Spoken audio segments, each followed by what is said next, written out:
From Tally to Cali, It's time to wake up. Wake up! Wake up! Warchant.com is your ultimate Seminole sports source. And this is Wake Up Warchant, presented by Corner Pocket Bar and Grill. One ball, corner pocket. Now here's Warchant.com's Aslan Hajavandi. And Corey Clark.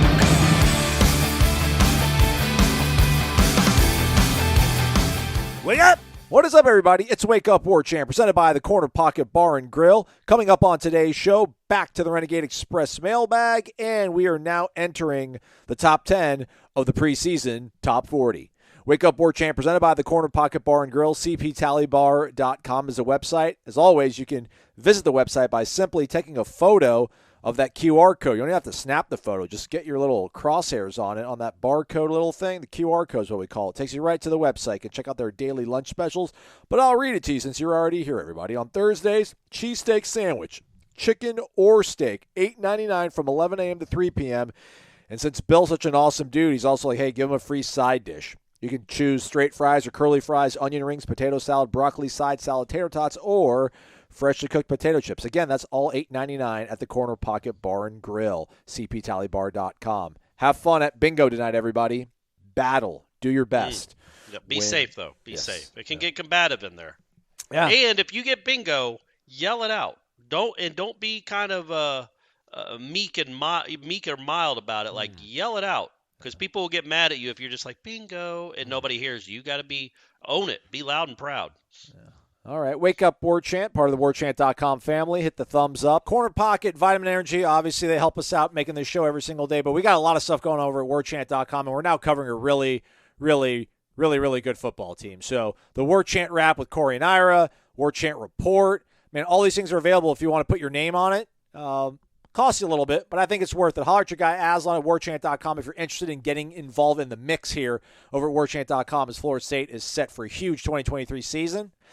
What'd you think about the interview on Wednesday, Corey, with Jordan Travis, Trey Benson? Hot take here. Don't think Jordan Travis likes talking all that much. I think he likes throwing touchdowns more than talking, which is fine by me. I don't complain a lot about the way these interviews are set up. Who am I? And we are so lucky that we get access to all these players all the time. But I, for the life of me, don't understand why we got both of them at once. Yeah, I don't understand it. I think it made for a less insightful interview because you feel like you're performing for your buddy. Yeah. And you can't really be yourself necessarily. And it's always an awkward space in there anyway. You've got, 10 dudes asking you questions. You got people on Zoom. It can be a little unnerving. And then you got your buddy there like cracking up if you say something that he thinks is funny. So I don't know.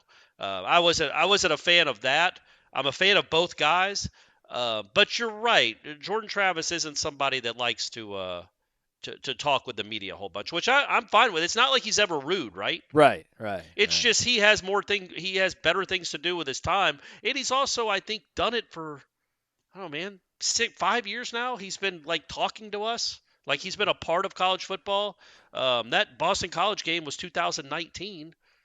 So yeah, we're going into his 5th year of talking to people. So I get that he's like, he just wants to go be about the business, which is cool. It's good for him. I don't understand why they set them up both together, but all the freshmen we got over the last month were all one at a time. Somebody was pointing out to me that they're like, oh, Aslan, I'm glad you don't notice people's nonverbal cues because it seemed like Jordan wanted to stop talking about 3 minutes into the interview with you and him out at the Manning Passing Academy. To which I was like, yeah, I didn't realize it at all, man. I had a job to do, man. I had 10 minutes to get out of that young man. He knew what he was signing up for when I started hitting the record button. I'm like, hey, man, I'm here. You're here. This is happening. Buckle up. So, but yeah, he's never rude. He's never rude or surly or dismissive. And he's, if you're short and curt with your answers, I'm like, all right, we'll wrap this thing up. I think you mentioned like Jalen Ramsey one time was kind of a little bit short with reporters. So a little bit short, yes. Yeah, completely short. You do that stuff, I'm like, all right, you don't want to do this, and you're gonna. It's one thing if you don't want to do it, but like if you're gonna go ahead and make yourself out to be like visibly upset, then like, all right, you've done it. It's on the record. We're moving along. Let's pick it up there from speaking to these guys. They've been working out and then afterwards practicing. Wake up, fellas. Steel 21-27 here. What are the players up to this time of year? I could be wrong, but from what I gather, they're not allowed to practice officially. Are they working out? Are they participating in player-led practices? If so, do they follow a script? Just curious because I know they aren't hanging around sipping Shirley Temples at the corner pocket. Appreciate you guys making FSU football a year-round thing for me. Go Noles. Yeah, man. So they work out like physically, like in the gym.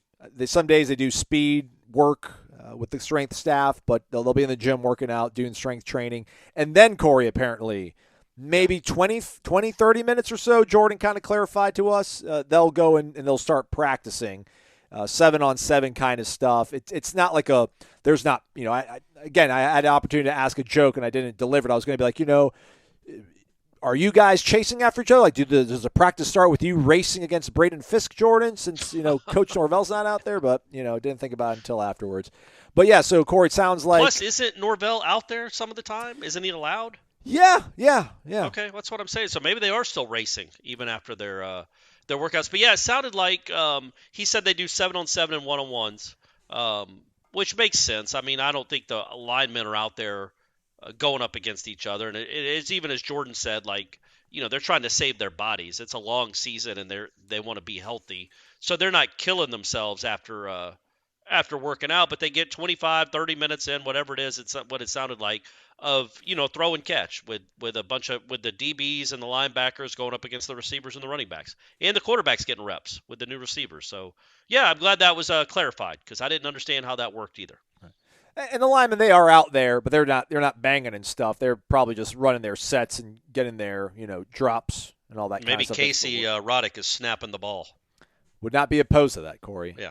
I would not be opposed to that. Picking things up back here on our Renegade Express, the Walking Knoll 01. Wake up, wake up, wake up. I'm with some others on here this week. It's been too quiet in baseball, but I do trust Link Jarrett.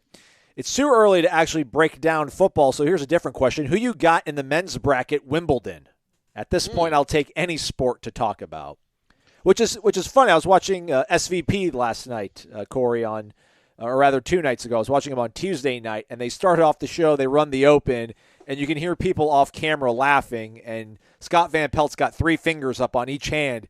He's like, 3. He's like, we got 3 more of these shows until we get to go on vacation, and there's probably only 3 of you watching at home, so let's get on with it. And it's like, yeah, man, I'm glad like he can say it out loud. It's a very it's a slow time of year for everybody in the sports game. But Wimbledon, who do you got? Are you a Djokovic guy? Boris Becker. I like his chance. He's always good on grass. Yeah. His serve plays. Look, I tell you what. Again, I'm not here to. Netflix isn't. They're not a sponsor of the show. But I really do enjoy all those behind-the-scenes sports documentaries they have, and the tennis one's really good. I watched the newest ones last week, maybe, and not that Djokovic is still my answer, but I do like the kid from Spain who's like the next superstar up and comer. I think he even won a major last year. Alcantar or something? Okay. Alcaraz, maybe. Okay. So let's go with him. Djokovic can't do this forever, right? I mean, it just isn't possible. This is nuts. So eventually one of these 21-year-olds or 20-year-olds will beat him. So maybe that happens this month. Or I guess it's next month is when that comes to an end. But yeah, I don't know anything about tennis. I do enjoy those shows, though. And what's crazy to me is apparently there was a woman last year. Her last name escapes me. She's from Poland. Her first name is Iga, who had one of the best seasons in tennis history. And I literally don't know her name. Iga Swiatek? Sure, there you go. Yeah, she went she won 2 majors, 2 Grand Slams, and I think she went like 55-3 or 60-3. And like they even featured her on the show, which now I know her a little bit better, but which is good. That's a great thing for tennis, especially because tennis needs all the help it can get in this country because we don't have any American stars really, not since Serena retired, and I don't know anybody on the men's or women's tour really. But it gives you a nice little slice of life into who these people are. So it's entertaining. I know it's it's kind of washed a little bit. Not washed as in like you look washed, but what's the word I'm looking for? Where it's watered down. Okay. It's an improved version of these people's lives. So you're Right. not seeing breakdowns like you would on the real world.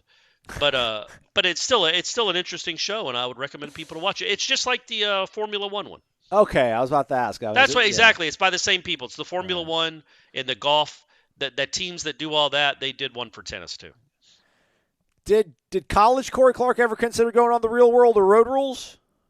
I had a buddy that tried out for it. I don't think it ever came to Atlanta, which is weird, right? Yeah. Atlanta's a big city. It's got stuff to do, but it never came to Atlanta. And no, and my first introduction to Real World, to how old I am, is the first Real World, and I liked it because back then, they had real jobs.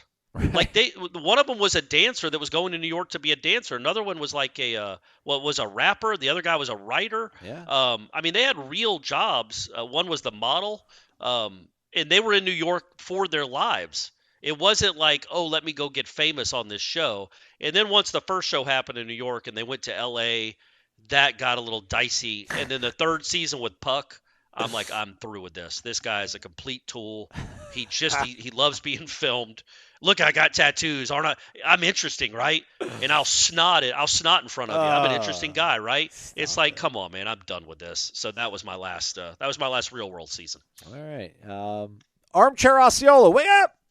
Looking forward to downloading Warchant to listen to on an alpine excursion next week. I did it last year, trekking through the Dolomites, and I'm here to tell you, Corey and Aslan's voice rings just as crisp and clear internationally. All right. Heck yeah, man. All right, question regarding depth at safety. Does that mean he's going skiing? Alpine excursion. Maybe it's like a hike. Are there places in the world? It's got to be places in the world that you could still ski right now, maybe, right? I doubt he's skiing, though, in July. Well, yeah, I mean, it was south of the equator, right? It's winter down there. It's like Chile or whatever, like in the Andes. I don't know if there's good skiing in the Andes, but there's mountains down there. That's where the rugby team was when they ate each other in the Alive movie book. How long were they out there? I mean, long enough to have to want to eat each other. I think it was like 2 or 3 days. No, they just turned on each other. They're like, I can't do this anymore. No, it was months. It was months. All right. Question regarding depth at safety. I know that's our position of, quote, concern, but from a game important standpoint, we should have both of them healthy for LSU. Once we get that win in Orlando, it seems that a lack of depth could be better hid against the rest of the schedule, save perhaps Clemson. Once you're 1-0, you really only have 1 or 2 games where you'll need to be at 100% in your defensive backfield to win, and that seems much more manageable. What say you, gentlemen? Happy 4th of July to y'all. Go Noles. I agree with the sentiment. Obviously, they should be healthy for LSU, and that's either 1A or 1B for the most important game of the season. But when you're playing a less talented team, and it's close in the third quarter, you don't want to just give up 6 because you've got a freshman at safety that gets confused. You don't want to give away a touchdown. You want a team to have to go earn it. That's how you get upset. So I would say, yes, if you have them for LSU, that's the most important time to have them. If they're healthy for September, that's good. But I'm not of the mindset that if you get through September doing what you had to do, 3-1 or 4-0, that it's okay if one of them gets hurt and is out for 6 weeks. Because I mean that can be an important position when you don't have a veteran back there. You see how important it is. I'm excited, genuinely excited to see who's lining up where the first week of August. Because it's just, you're going to have like either Greedy Vance, Kevin Noles, or Jarian Jones, or I guess Cypress not playing, not getting work at second team at safety in case one of those guys gets hurt. I have to imagine one of those guys will be cross training to be a safety in case of emergency. Yeah. I mean, I get it. Looking at, I guess, maybe the Florida game is the best one to pull because I think, apparently, I don't even remember. I guess Akeem left the bowl game quite early because he started and played only like 29 out of the 90 reps. Yeah, he got dinged up, I think. He got it looked like a concussion. I thought it was a head injury. Yeah, it was. I'm trying to remember the exact scenario, but it was. So there were 79 reps, 79 defensive snaps for Florida State in that game. Shaheem played 59. Jamie played 79. Jamie was the only player on the field to play every single rep, which is just absolutely remarkable and incredible. But Shaheem played 59. Man, we didn't even have Akeem Dent in this game? His name listed on the sheet. I remember that being an issue. Jarquez played 12. I mean, then maybe Akeem got knocked out of the Florida game?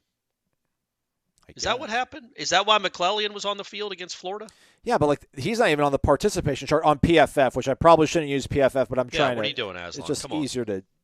It's not accurate always, but it's easier to look at. But what I was trying to get to the point is that even against LSU, man, I just don't think Shaheem and Akeem are going to play 80. Let's just say 80, right? Let's call it between maybe Florida and Oklahoma last year. They're not going to play all 80. So. Those other 12 reps, maybe it's 2nd and 12, you get them off the field, so it's not as high a leverage situation. It's just, I think even against LSU, it might appear, but I get what you're saying. They're going to be healthy. You're as fresh as you're ever going to be in that game. Survive through that one, and then pretty much you'll have several weeks of practice to get ready for Clemson, and then you make it through that one, you'll be fine. So I get it, but I just still think, those 10, 12 snaps that Shaheem's got to come off the field because he's a human being, and Akeem's got to come off the field. I just hope that LSU isn't able to confuse those young guys and create really big explosive plays that change field position. So. Or maybe they don't come off the field. Jamie Robinson didn't. Yeah, he didn't. Be like Jamie, y'all. Be like Jamie.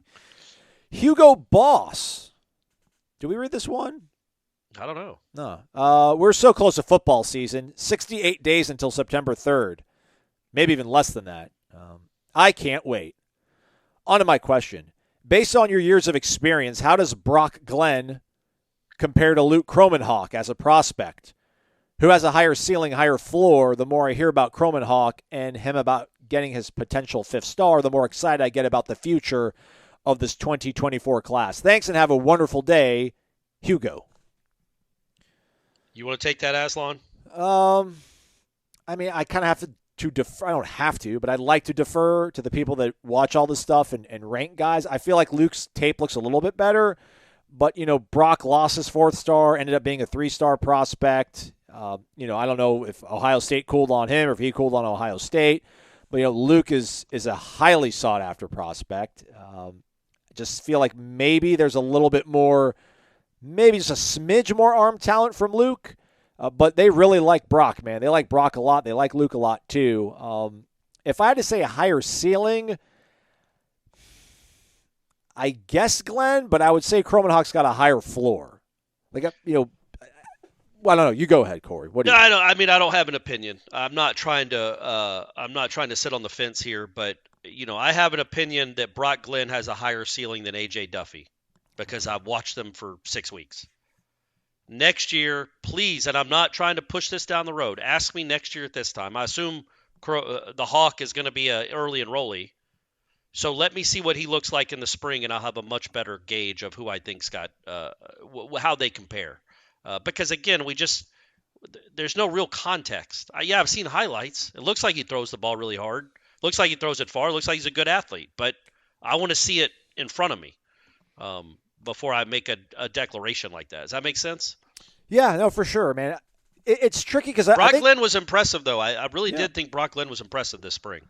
Yeah, I think Luke's got a little bit more physical ability and talent. The interesting thing is I wonder how close he is to his ceiling, like in terms of like how much can he be developed. It feels like Brock, there's some stuff they can work with and get a little bit better at. Like with not saying that Luke's going to come here and what we're seeing at him right now is the complete finished product, but it feels like Brock's got maybe some more space between his head and the ceiling as opposed to Luke. But that's not. I mean, that shouldn't be a knock against Luke Kromenhoek that he's going to arrive on campus maybe a little bit more polished. But then that said, like Brock came from a better program, I think, than Luke. So I like Corey's answer. Let's wait until we see Luke on the field in spring, and then we'll probably have a good idea, remembering and juxtaposing that against Brock Glenn. Well, and again, I'm not trying to dismiss the question. I just look, man. There's a million dudes in this country that can throw the ball far, have arm talent, and are big kids.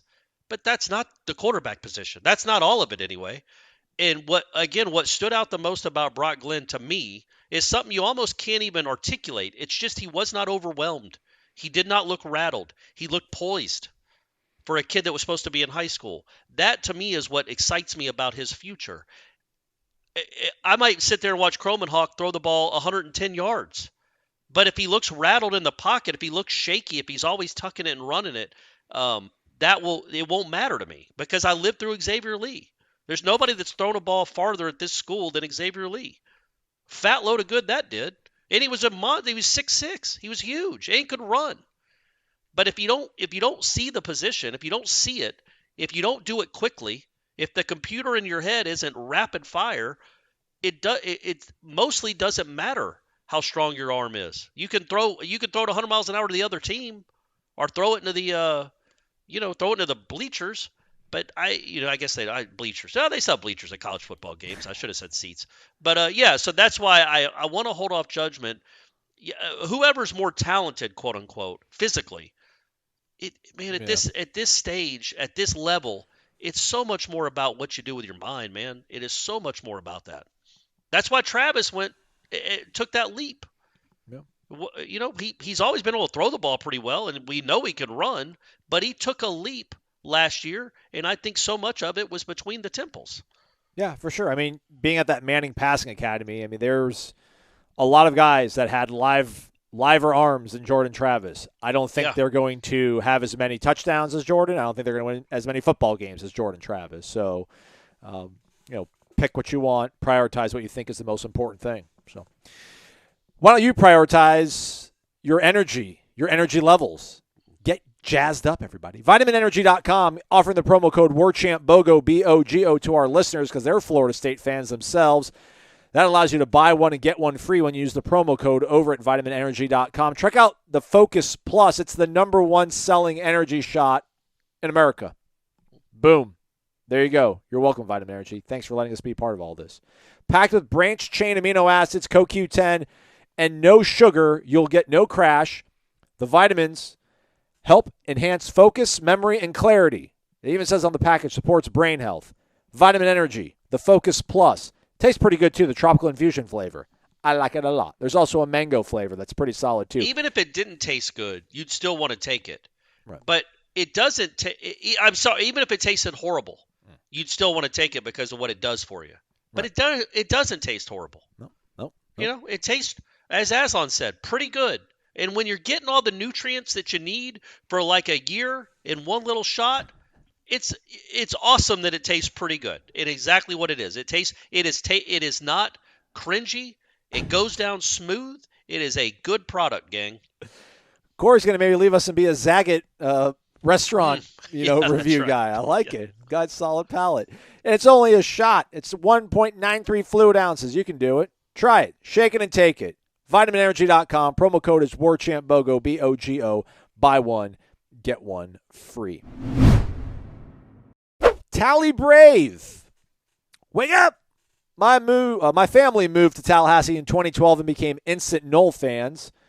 This is like 2 posts in one. Corey question mark or Corey comma. I've been listening to you guys for some time. I really could not put into words of how you would describe Jimbo's time here. Please share. You guys are awesome to listen to. Keep up the great work. So, I'm supposed to wrap up, give a synopsis of Jimbo's time here. Did a lot of really good. Talk like Jimbo, maybe? Yeah, he did a lot of really good things for the program. Got dicey there at the end. Sent them in a tailspin. It was largely his fault, not totally his fault. The next hire could have turned things around a lot quicker, but it was a disaster. But Jimbo's last year was a disaster. His last 18 months was just really, really bad. Well, I shouldn't say that. His last 8 months was awful and set them down a bad path. But, he turned the program around in pretty quick order, got a national championship, gave you one of the all-time great teams in college football history. Hopefully, maybe the bridges will be mended. That's not a thing, is it? Can you mend bridges? I guess you can. Yeah. Rebuilt the bridges. I thought I was screwing up another saying there. I'm sure I am, mixing metaphors. But, it's still going to take some time because it wasn't just that he left. It was how he left. It was the things he kind of said. Now, maybe he didn't say them publicly, but he certainly said them privately, and he insinuated all the time that Florida State just didn't care enough. And if they didn't give him everything he wanted. And as I point out to Aslan for the last half decade, he has absolutely everything he could ever want in College Station. He's got 2 ranches, and he's got more money than he knows what to do with, and fat load of good, that's done him. That's done nothing for him. He probably misses winning 10 games, 11 games a year like he was doing at Florida State. So it's not always greener on the other side, but his bank account is much, much heftier than it was. And at times was a decent person to talk to. And I say that meaning he would, if you asked him a good question, now at the end he wanted to make everybody feel stupid anytime they asked a question, anytime they challenged him on something. But when it was going well, and even when it started not going well, he was really good about detail-oriented explanations of what was going wrong. And he would and off the mic, like off the record, just talking about ball, he was incredible. He was awesome. He's the most enjoyable person I've ever talked to about sports off the record. It was really insightful, enlightening, talking to that guy about sports, about football, about his days at LSU and recruiting guys like even Glenn Big Baby Davis and how awesome he would have been as a football player. Stuff like that is just really, and he worked with Saban and Bowden. So he's a fountain of knowledge.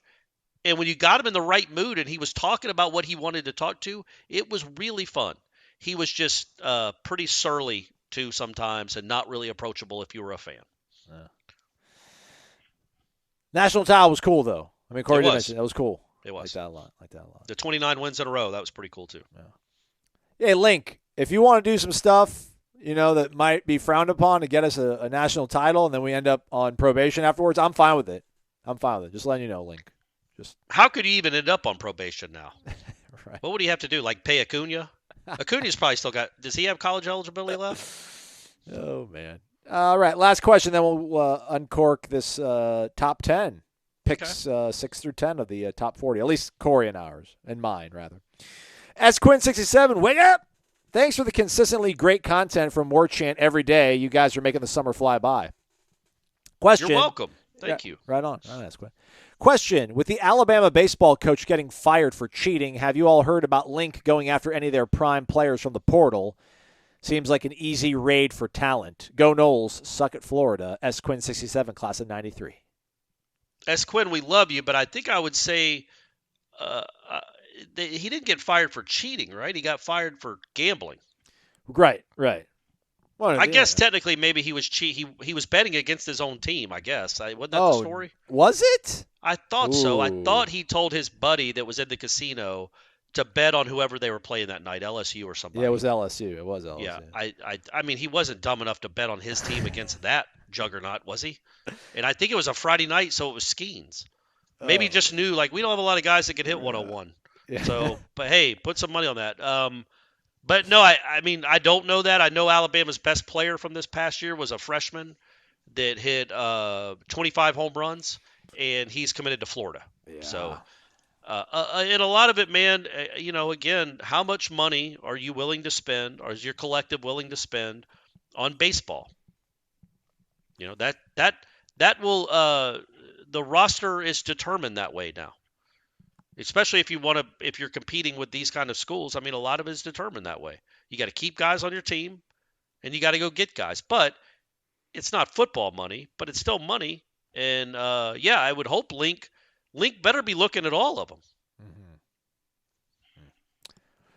All right, let's pivot now. What happened there? You seem to did I trip you up or something? No, I just didn't know if I was going to read another ad, but it feels like we just did an ad not that long ago. And then I'm trying to think to myself, well, do I want to do an ad in the middle of us unveiling our picks? And I'm like, yeah, that's what we're going to do. So let's go ahead. Let's do the top 40, shall we?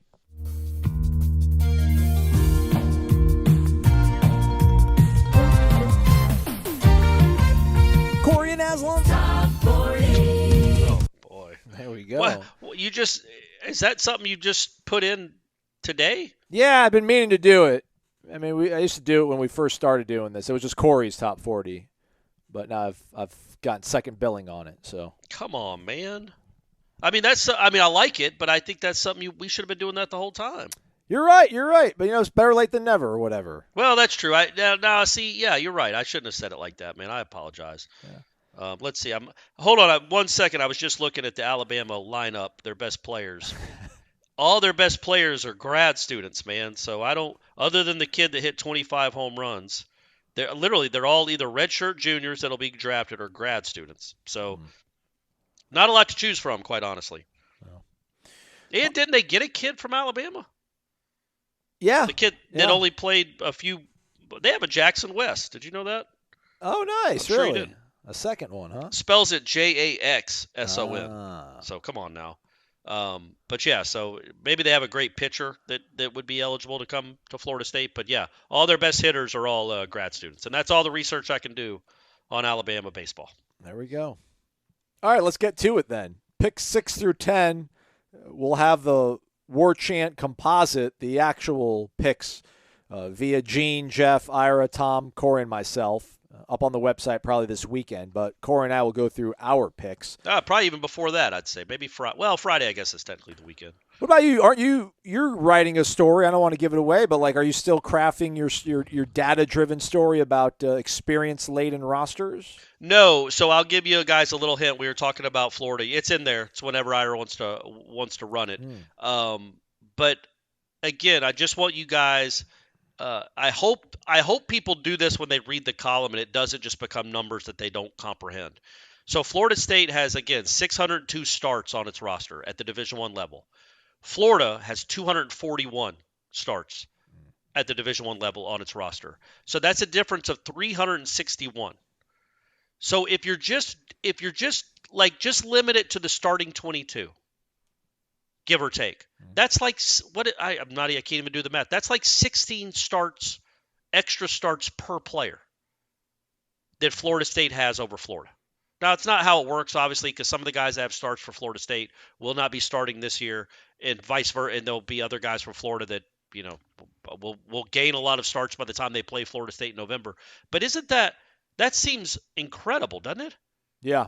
That's 16 extra starts per starter on the starting 22. And I'm only including the starting 22. I'm not including the kickers. If I included the kickers, it'd be up to 680 starts. I mean, this literally is one of the most experienced teams that's ever played college football. I mean, you have like I said, you have 27 guys that have started essentially at least one season of Division I college football. 27.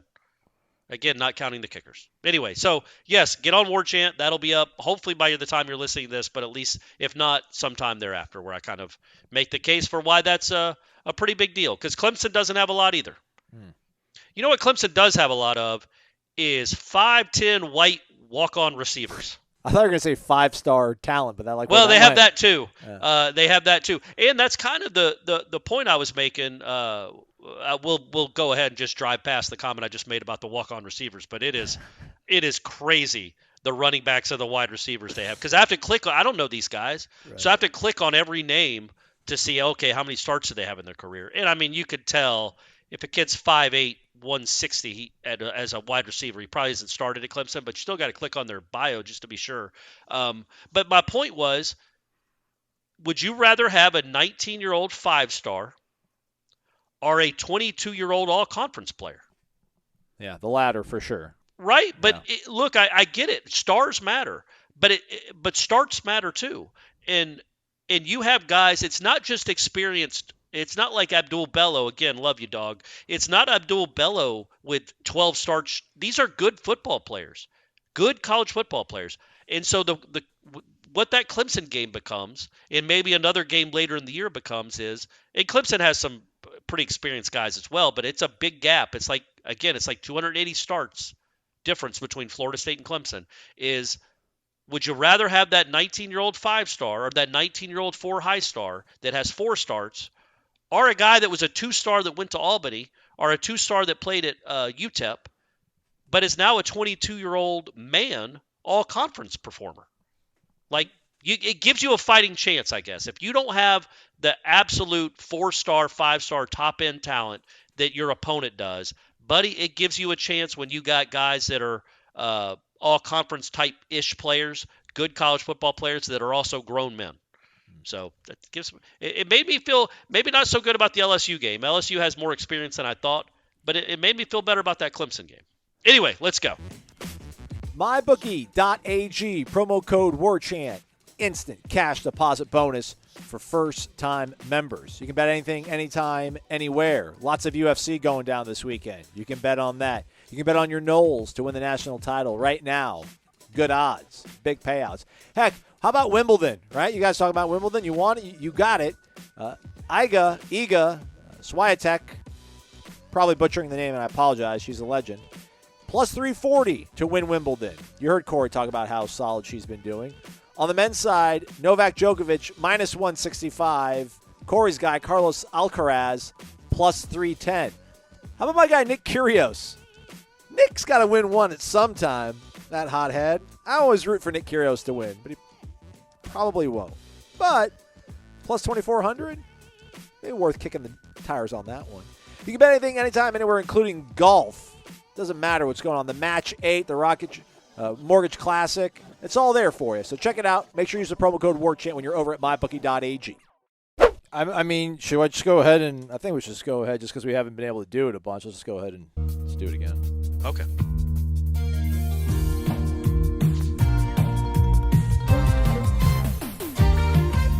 Corey and Aslan. Crushed it. Nailed it. Can you go back and retroactively add them to all the other ones we've done? All right, number 10. I'll defer to you, Corey. Who do you have number 10 on your list? Preseason top 40 warchant.com. Fabian Lovett. Ooh, okay. Fabian Lovett. Probably a little too low, but I guess my thought with him is if he's healthy, we know what he is. We know he's going to be good. He is very important. I don't know. We'll see. But we don't know if he'll even be the best defensive tackle on the team, which is a great place to be. Yeah. So I have him at 10. He's very, very important. That is a very important position. Yeah. I mean, no shame in being 10th, by the way. So Fabian Lovett is my number 10. I had him 11th on my list. Yeah. So, there you go on that one. Renardo Green. Nato, man. Just he's your best cornerback. He's one of your homegrown guys, which is super cool too, right? Like he was recruited out of high school by the previous staff. He's stuck around. He's moved around several positions, and has apparently been sold out for the team at every turn because he's still here. And I just really like the way he played last season, just so steady and confident the way he played. Thought he had a really good spring too. I think, Corey, the stuff you said about him in the last episode also applies naturally. So I go with Nato. I put Renardo Green at number 10. Like that. I like that a lot. Number 9, Corey. I go with Jeremiah Byers. Mm-hmm. Dancing Bear, I think he's one of your starting tackles. I think he's your starting right tackle. That's what he's done for nearly 2,000 snaps at the college level. It's what he told us. He played mostly during spring football, so we didn't give it away, Coach Norvell. Don't yell at us. He's got the tools, and Alex Atkins is the right coach, and I think with his athleticism and his physicality, he'll be the best offensive lineman they have, so I put him at number 9. Yep, I had him at 11. We're right there on the same mind there with him. Everything. I don't know where he'll play, but I do expect him to play, and I expect him to play well. And again, one of those older dudes I was talking about. Really been a really good player in college and should be a very good addition to this offense. For my number 9, I have Shaheem, and I think I might have him higher than anyone. I think so, and that is because again. It's not that he's proven he's this guy, but how important he would be if he reached that potential. Like his development is one of the biggest storylines of the whole season when it comes to the defense. If he can develop into an all-conference type of player that makes you not miss Jamie Robinson all that much, if he can be the playmaker that Jamie Robinson was, maybe a better playmaker with actually intercepting passes and changing games with turnovers. Then yeah, man, he flies up this list.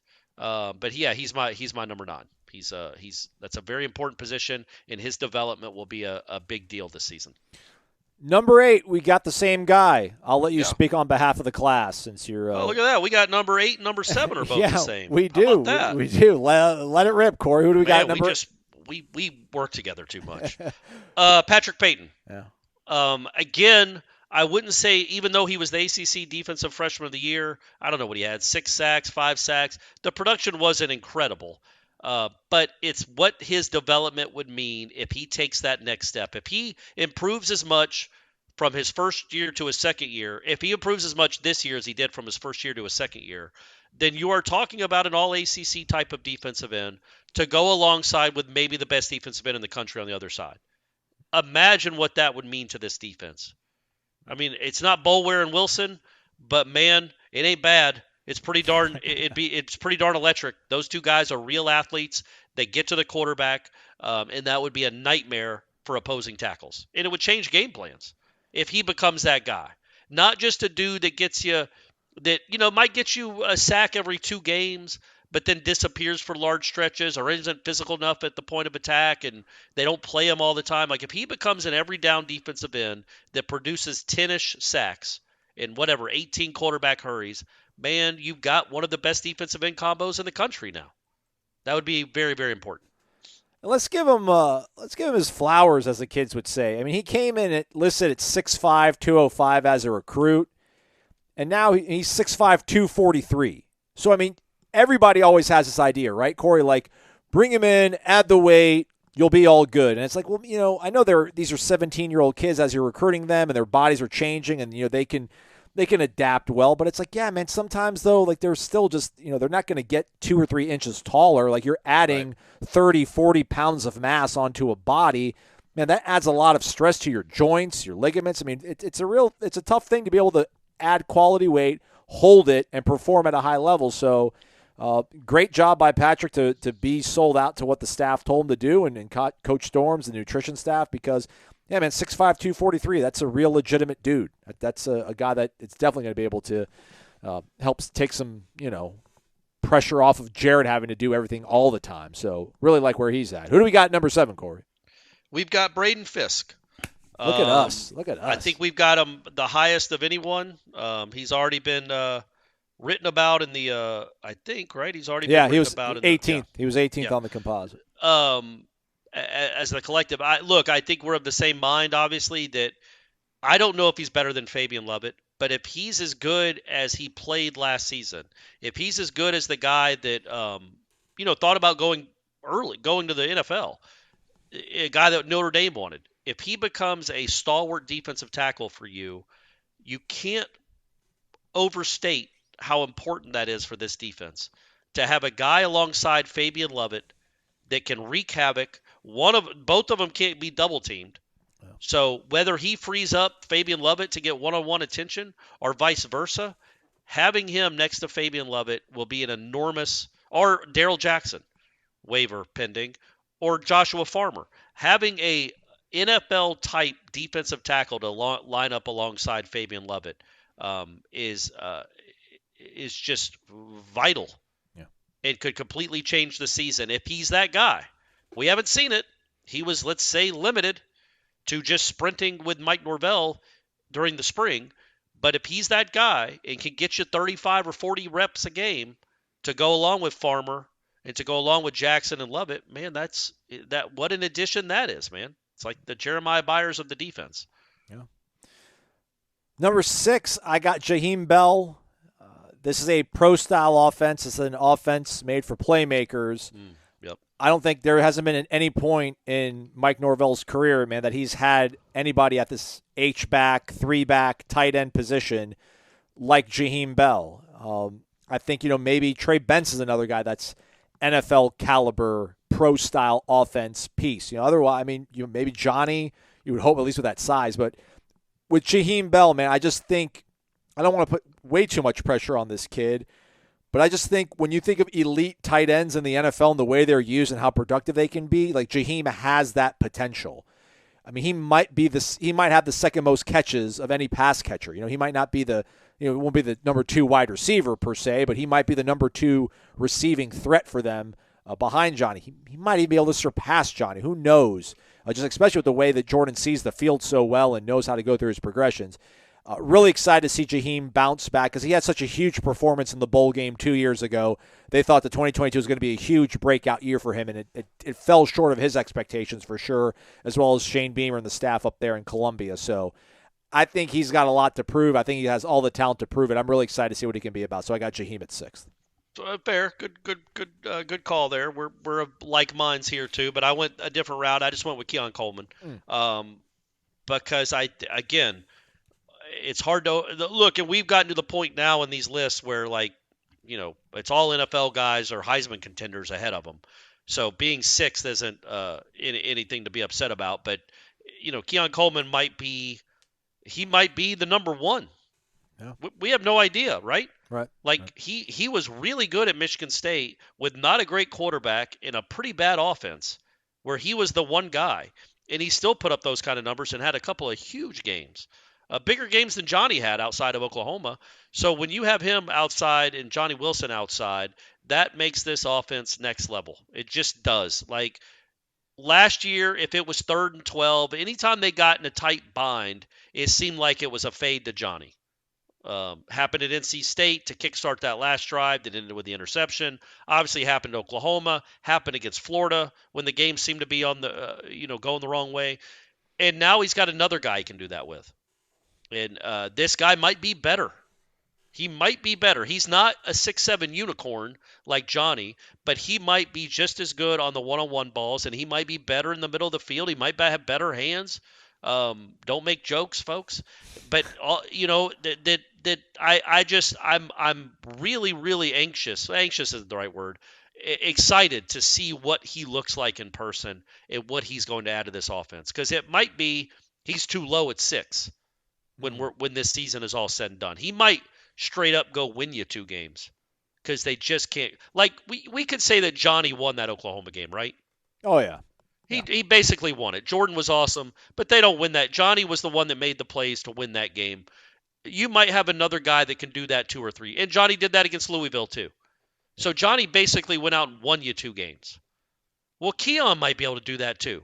Maybe more. So it's pretty remarkable to have that guy to go alongside with number 14. Yeah, I mean, think about if you want to kind of do that kind of math, which might not be accurate, but I like it, so let's go with it. You're 10-3 last year. Without Johnny Wilson, 8-5, probably, right? But you had him, so you were 10-3. If you have Keon Coleman, and I'm not denigrating who Micah Pittman is, but maybe Keon Coleman is a receiving option. Maybe he gets a pass interference call, so your field goal attempt is that much closer. It makes it that much more manageable. He doesn't get bumped off the route like the 5'10", 5'9" guy did. Well, Again, Micah's really tough, and Micah's was a good college football player. He was a really big part of this team's last year in the rebound. But if you're throwing that ball to him to win the game, I don't think he gets bumped off the route. I don't think he lets that ball get intercepted. I could be completely wrong, but he is just a different animal than what you're used to. He's just a shorter Johnny Wilson, man, with more speed. So we'll see what it looks like. And I know we want to look at like cause and effect, and we want to look at those that one crucial play at the end of the game.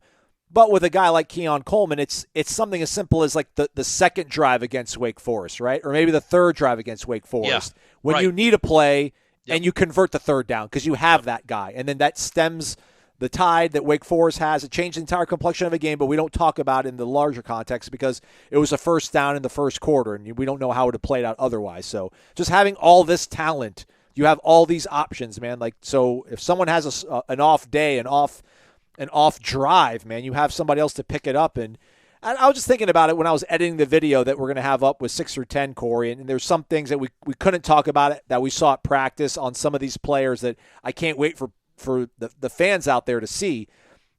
I just have a feeling, man, that the success they're going to have this year is not going to catch us by surprise. I'm not saying, we called it, but it feels like there's this sense of inevitability that this offense is going to be really good, man. And it's going to be fun to see this because we're not going into the season nervous and hoping. It's right. And we've seen it at practice, and we've known how it can translate to games. And I don't know, man. I'm just rambling, but I'm just excited as all get out, man, for this offense. Me too, buddy. So, Me too. Yeah.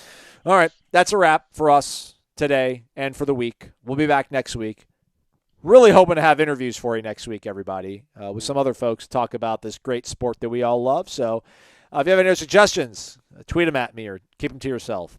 93.3 FM is where the Jeff Cameron Show resides, as well as Warchant TV. That's our YouTube channel, which is totally free. Check out the Jeff Cameron Show 1 to 3 o'clock. Check out warchant.com. We'll have a summary of the recruiting chat from Michael and myself up there for your viewing pleasure.